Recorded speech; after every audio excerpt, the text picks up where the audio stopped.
6 сәуір күні маған бұйрық келді. Шехров шатқалына біз баруымыз керек деген.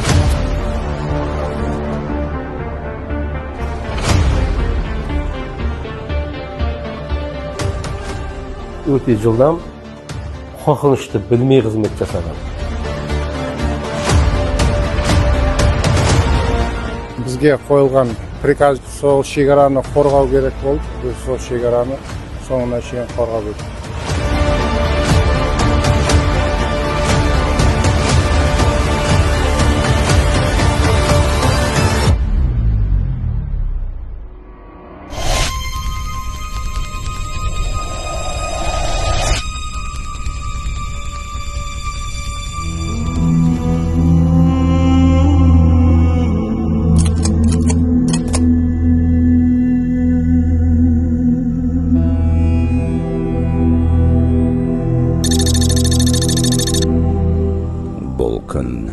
Қазбаттықтар үшін әдеттегідей басталды. Жат жеріне аттанған 18 жастағы жігіттер алдарында не күтіп тұрғанын білген жоқ.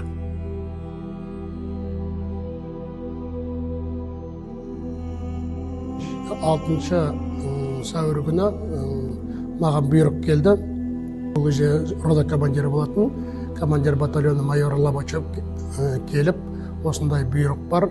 Паткунов Пагран заставасынан Шехров шатқалына біз баруымыз керек деген бұйрық келді. Түнімен дайындалып, машиналар келді, автокөліктер келіп, жүктерімізді тиеп, таңғы тағамды ішкеннен кейін отырып жылжыдық. Колоннаны бастап келген шекара отряды бастығының техника жөніндегі орынбасары подполковник Григорий Тихонов, батальон командирі Юрий Лобачев, рота командирі капитан Ерлан Алданазаров пен оның орынбасары лейтенант Нұржан Байбосынов жоғары көтеріліп, бекеттің орнын белгілеуге кетті. Шамамен 20 минуттай өткенде колоннаның жанынан жергілікті аудандық жедел жәрдем автокөлігі өткен. Ол шатқалдың қиылысына жете бергенде, айналадағы тыныштықты гранатометтан атқан жарылыс бұзып, тау ішін күңіреттеді. Мен рота командирінің орынбасары, командир жоқ, Байбосынов бірінші орынбасары жоқ, соғысқа деген команда берді. Жарылыс ауған жағында жасырынған содырларға дабыл іспетті болған. Іле әскерилер колоннасына шабуыл басталып, оқ қарша борай. Жаңа ғана тауға көтерілген офицерлерді жаудың мергендері көзде батып, төменге түсірмейді. Күтпеген шабуылдың алғашқы минуттарының өзінде көлікте отырған сарбаздардың бірнешеуі мерт болып, көбі жарақаттанады. Алайда тосын жарылыстан абдырап қалған жеке құрам тез есін жияды. Рота командирінің тәрбие және әлеуметтік құқықтық жөніндегі орынбасары лейтенант Берік Омаров бірден бұйрық беріп, ұрысқа жетекшілік етеді. Онымен бірге ұрысқа взвод командирлері лейтенант Игорь Дяченко, Әбен Жайлыбеков және Қайратбек Сәтбаев бастаған сарбаздар кірсе.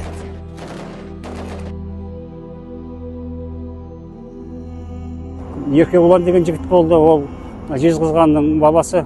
Екі аяқтан және қолынан ба жаралы болған екен.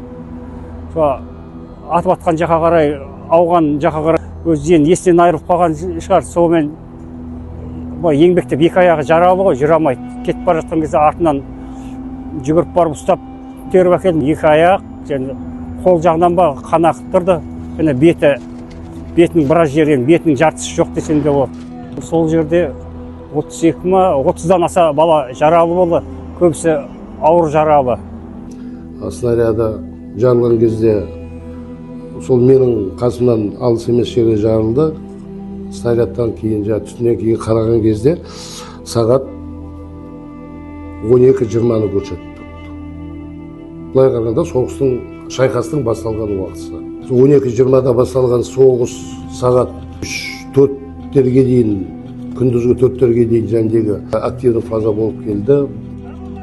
Лейтенант Берік Омаров, взвод командирлері Игорь Дяченко мен Қайратбек Сәтбаев ауыр жарақаттарына қарамастан ұрыс алаңын тастамайды.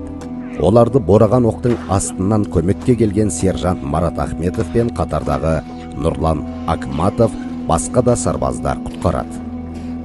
Дөңгелектің арт жағында Әлихан Өгізбаев, Ербол Исабаев, Еркін Байғабылов марқұм болып кеткен достарым болар. Олар маған магазин заряжать етіп отырды, мен атып отырдым, мен пулеметчик болғам өзім.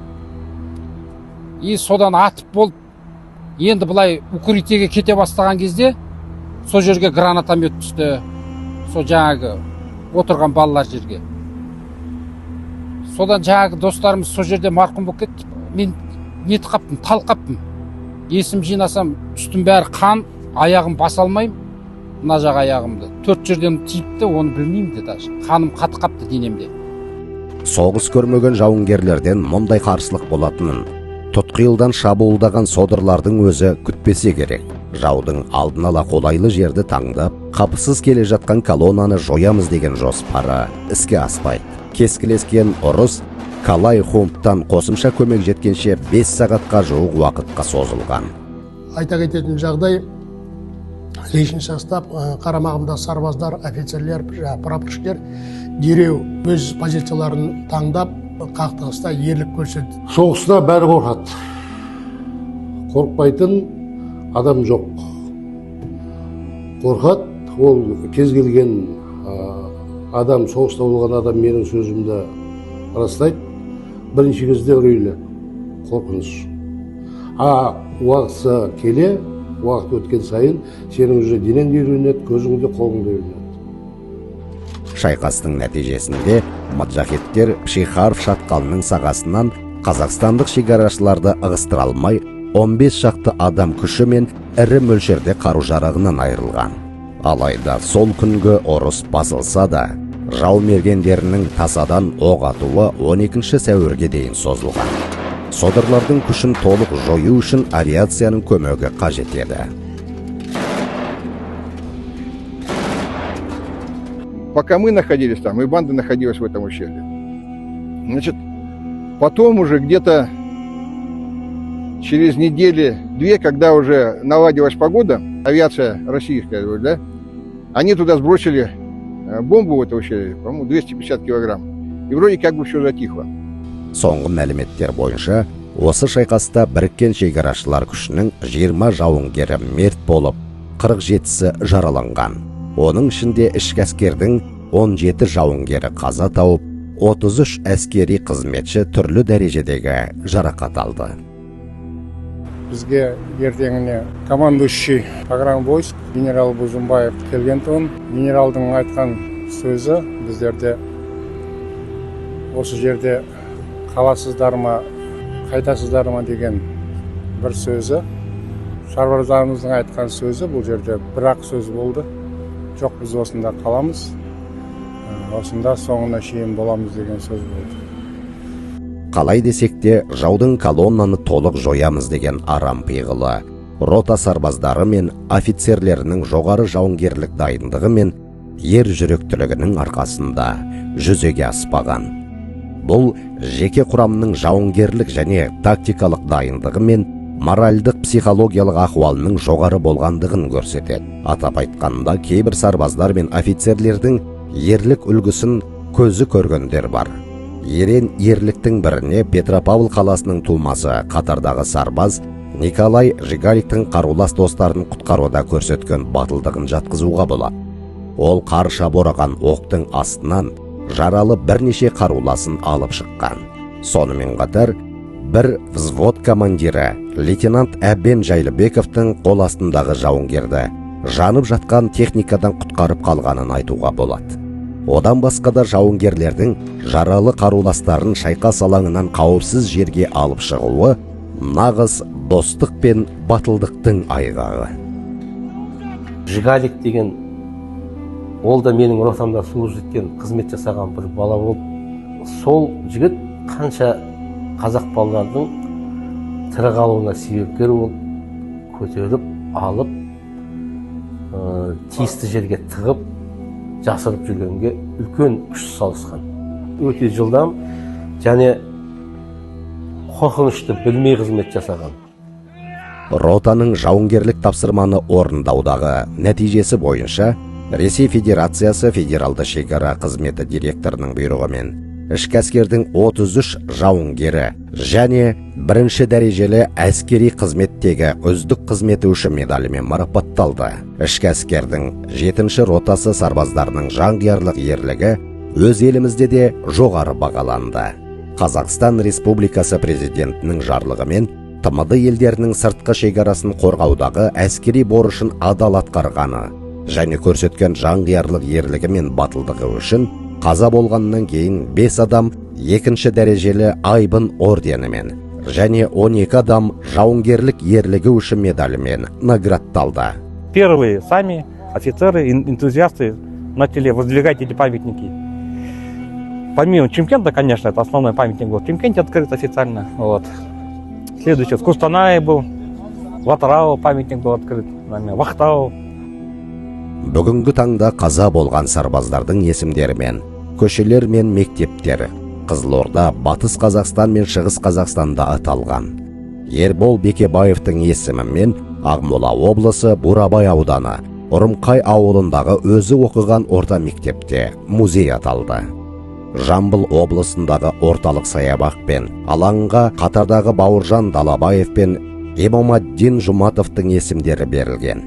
Ұлттық ұланның барлық әскери бөлімдеріне жауынгерлердің есімдері жазылған ескерткіштер орнатылған. Үкімет енді о жағынан еске алып тұрады, оған өкпеміз жоқ. Ерболмен бірге кеткен, қыршын кеткен 17 сарбаз, солардың барлығын өмірі ерте кетті, былай қарап отырсаңыз.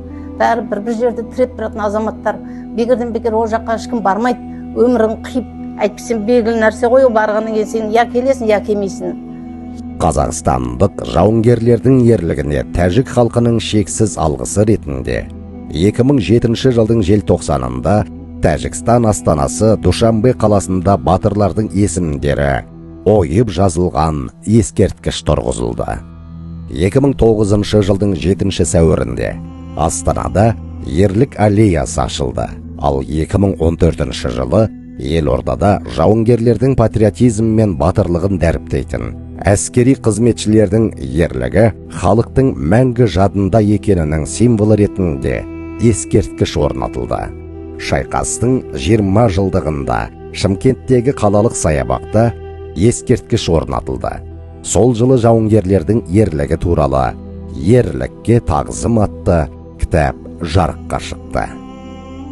2019 жылы шекарадағы нақты оқиғаға негізделген «Қазбат» көркем суретті фильмі экранға шықты.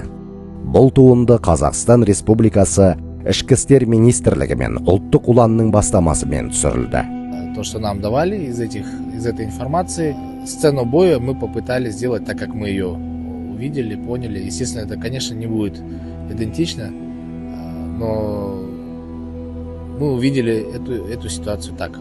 А все остальное, конечно, это было и герои, и персонажи. Мы брали за основу тех людей, которые служили в тот момент, брали из них собирательные образы и придумали свои персонажи.